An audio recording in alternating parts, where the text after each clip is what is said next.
Millennials are currently the largest generation in the North American workforce, meaning if your church is trying to reach your community, the largest cohort you'll be aiming to reach is likely millennials. So what do we know about this age group? What's unique about the first generation to reach adulthood after growing up on the internet? In this video, I'll share 7 revealing facts about millennials to help you understand what's really going on with this generation. Well, hey there, and welcome to Pro Church Tools, the show where in 10 minutes or less, you're going to get a dose of tips and tactics to help your church share the message of Jesus while we navigate the biggest communication shift in 500 years. I'm your host, Alex Mills, joined as always by the boss man, Brady Shearer.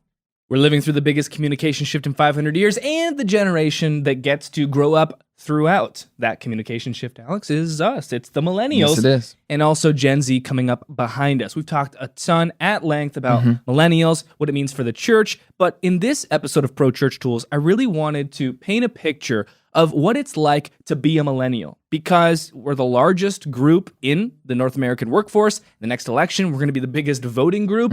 And so if your church is trying to reach people, reach your community, it's likely the largest group there is going to be millennials. So what do we know about these crazy, young, entitled kids?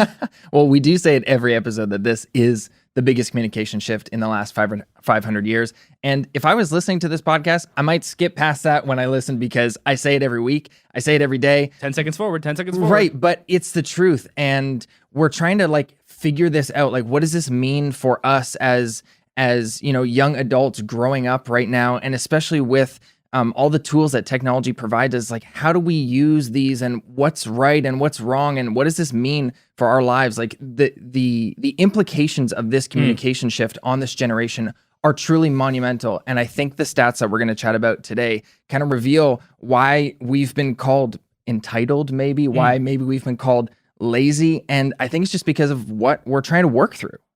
Hopefully these stats will help you be more empathetic toward millennials and also help you understand them so that you can reach them better. Fact number 1, higher education. Millennials are the most highly educated generation. 27% have a bachelor's degree or higher. Wow. Inversely, their median annual earnings are about $2,000 less than their counterparts in 1980. So we're more educated, which usually means to better jobs that are more higher paying. But despite being more educated than preceding generations, millennials actually earn less than preceding generations. What does this lead to? Fact number 2, lots of college debt.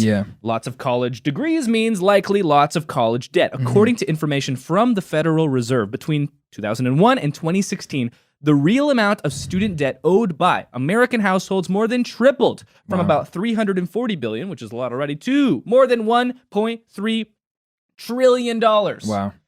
I thankfully was able to graduate from Bible college with my degree without any debt. The 3 reasons why for that. Number 1, my mom made me put aside 50% of my paycheck that I made all throughout high school, working in the deli, cutting your Black Forest ham, 200 grams medium slice. She made me put 50% of that paycheck aside every single time for college. Secondly, my grandparents helped me with 1 semester, I think, in the first 2 years of school. Okay. And then number 3, I realized pastoring wasn't for me and started a very profitable company that paid for years 3 and 4. And that allowed me to graduate without any debt, which has been hugely helpful in running a company, especially starting it from scratch without any money being injected into the company. But so many of my friends graduated with student debt, and you see how much it impacts their financial decisions, which leads to fact number 3. Lots of people that are educated in the millennial group, which means lots of student debt, which leads to fact number 3, lesser home buying ability. A 2017 study by the National Association of Realtors and American Student Assistants found that student debt delays millennial home ownership for 7 years. Not just home ownership, Alex, but also having kids. This is fact number 4. The Center for Disease Control and Prevention released a new study showing that the birth rate has dropped to an all-time low in the United States. It seems that millennials were just not having kids, or at least we're not having them yet. The only cohort of women showing an uptick in first-time births, women over 35 years old. In fact, the rate of first-time births for women between ages 40 and 44 also doubled between 1990 in 2012. Well, and this is frustrating because we all grow up with that dream of owning a house, getting married, having kids, having 2 cars in the driveway. And so we grew up knowing that if that was going to if we were going to accomplish that, we would need a good job. And so the stats say that we recognize that as millennials and put a high priority on going to school and getting educated post-secondary. And so we went and we did that. Mom and dad said, that's the way. Right. And we did that thinking, oh, I'm going to get rewarded for this. But the stats say that we're actually earning less money. Not rewarded. And this is with inflation considered, we're earning less money than those people our age in 1980. And so we're already working from behind, but with more debt because we went to more school, and we're in this vicious cycle. And now, most of us can't own homes. And it turns out most of us are still living with our parents. That's stat number 5, fact number 5. This comes from personal finance author Beth Kobliner. Because of soaring student debt, low wages, higher rents, and higher mortgages, many millennials have been forced to postpone things earlier generations took for granted, like going to grad school, buying a home, or even getting married and having kids. Yes, surveys show up to a record 1/3 of millennials are living in dorms or with their parents, but that's because many are saving for a down payment for a home. They're not putting off adulthood. They're making wise financial choices, and this is where the intersection occurs. When you understand the backstory of how we arrived in a certain destination, it makes sense. Maybe you can be more empathetic. A lot of people look at millennials living with their parents, extended adolescence, get a real job. You made me go to school. I got no money now. I got to live with you. You did this. Yeah. I didn't want to go to school. You did this. Yeah. My brother-in-law, who also works at Pro Church Tools Ryland, lives with my wife and I rent-free. He has for 2 years. He's an amazing person to live with. It is not even much of a sacrifice for us. It's like having 2.5 parents, frankly. And he's doing that because he's aggressively paying down his student debt. He went to the same school Brittany and I did. He went to the same school you did. Yeah. But he couldn't pay for it all himself. And so he's got a ton of student debt. And you see this with, Brandon, who works at Pro Church Tools. He lives in a home with his wife and son, but he also lives in a home with his friends who also have 2 kids because it's a lot more affordable and it also is conducive to the lifestyle that they want to live, but it just makes practical sense. Maybe it's not delayed adolescence. Maybe it's all of these factors converging and forcing these things that are happening together. Yeah. Fact number 6. What does this all lead to?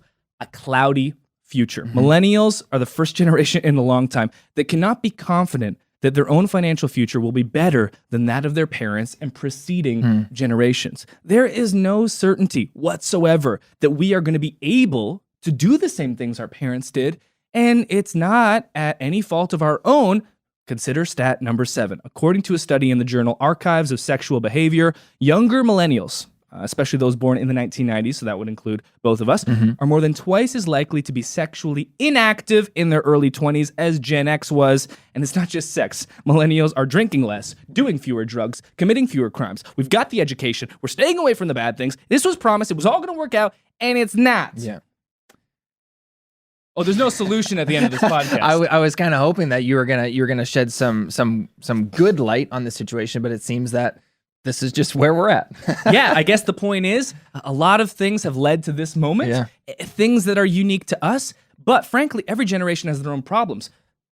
Amazingly, we have not lived through any crazy world conflict that we have been drafted to. There hasn't been a World War I or World War II that we had to live through, and we're so grateful for the men and women that went before us that led to that. We haven't had to do that. Sure, we had a huge financial crash in 2008, which is in many ways leading to all of this.